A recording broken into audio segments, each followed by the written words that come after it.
नमस्कार प्रेक्षकांनो, आज आपण व्हिडिओमध्ये पाहणार आहोत मकर संक्रांतीच्या दिवशी कोणत्या रंगाची साडी घालावी, बांगड्या कोणत्या रंगाच्या घालाव्यात.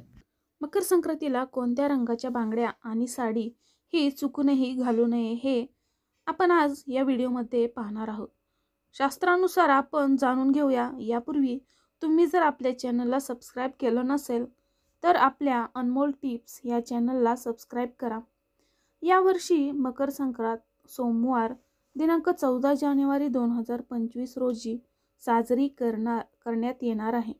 मकर संक्रांतीला काही जण काळ्या रंगाचे कपडे परिधान करतात, कारण शास्त्रामध्ये मकर संक्रांतीला काळा रंग हा शुभ मानलेला आहे. आज आपण जाणून घेणार आहोत की यंदाच्या मकर संक्रांतीला कोणत्या रंगाची साडी घालणे शुभ आहे आणि कोणत्या रंगाची साडी चुकूनही परिधान करू नये याबद्दल सुद्धा शास्त्रामध्ये सांगण्यात आलेलं आहे. आणि तसेच कोणत्या रंगाच्या बांगड्या आपण परिधान करायच्या आहेत हे सुद्धा सांगण्यात आलेलं आहे. यावर्षी मकर संक्रांत ही 14 जानेवारीला साजरी केली जाणार आहे. हिंदू धर्मातील सर्व सणांपैकी प्रमुख सण म्हणजे मकर संक्रांत आहे. मकर संक्रांत म्हणजे सूर्यदेव हे धनु राशीतून मकर राशीमध्ये ज्या दिवशी प्रवेश करतात त्या दिवसाला मकर संक्रांत असं म्हटलं जातं. ज्योतिषशास्त्रानुसार मकर संक्रांतीचा पुण्यकाल मंगळवार दिनांक 14 जानेवारी 2025 रोजी सकाळी 8:54 संध्याकाळी पहाटे 4:54 आहे. आणि म्हणूनच ज्या दिवशी सूर्यदेव मकर राशीमध्ये प्रवेश करतात त्याच दिवशी मकर संक्रांती साजरी केली जाते. म्हणजेच मकर संक्रांत ही कॅलेंडरमधील तारखेप्रमाणे 14 जानेवारी 2025 रोजी साजरी करण्यात येणार आहे. शास्त्रानुसार संक्रांत आली म्हणजे ती कोणत्या रंगावरती, तिचे वाहन काय आलेले आहे आणि कोणते वस्त्र परिधान केलेले आहे हे जाणून घेणे खूपच गरजेचे असते. कारण देवीने कोणते वस्त्र परिधान केलेले आहे ते वस्त्र आपण परिधान करणे वर्ज्य म्हणजेच अशुभ मानलं जातं. आपण कोणते वस्त्र परिधान करावे, आपल्यासाठी कोणता रंग शुभ आहे आणि कोणता रंग अशुभ आहे हे पाहूया.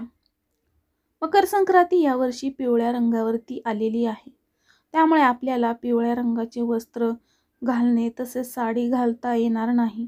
त्याऐवजी तुम्ही केशरी रंगाची किंवा हिरवा रंग, लाल रंग तसेच मकर संक्रांतीचा रंग हा काळा शुभ मानला जातो. या रंगावरती आधारित असल्यामुळे तुम्ही या कलरच्या साड्या वापरू शकता. बांगड्या. मकर संक्रांती देवी हे पिवळ्या रंगावरती आली आहे, त्यामुळे महिलांनी पिवळ्या रंगाच्या बांगड्या घालू नये.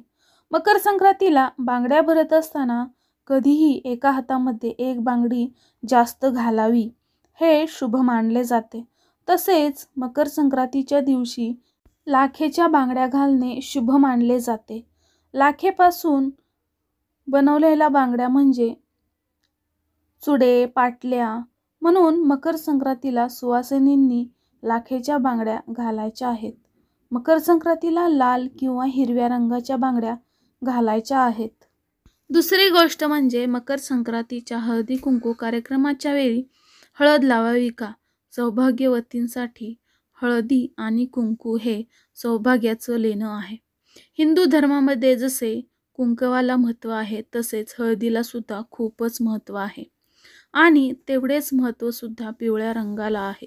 त्यामुळे असा प्रश्न पडतो की हळद सुद्धा पिवळ्या रंगाचीच आहे, तर हळद आणि कुंकू हे सौभाग्याचं लेणं असल्यामुळे या दिवशी हळदी कुंकू कार्यक्रमाला हळद नाही लावली तर चालणार नाही. त्यामुळे ह्या वर्षी हळदी कुंकाला तुम्ही हळद लावू शकता.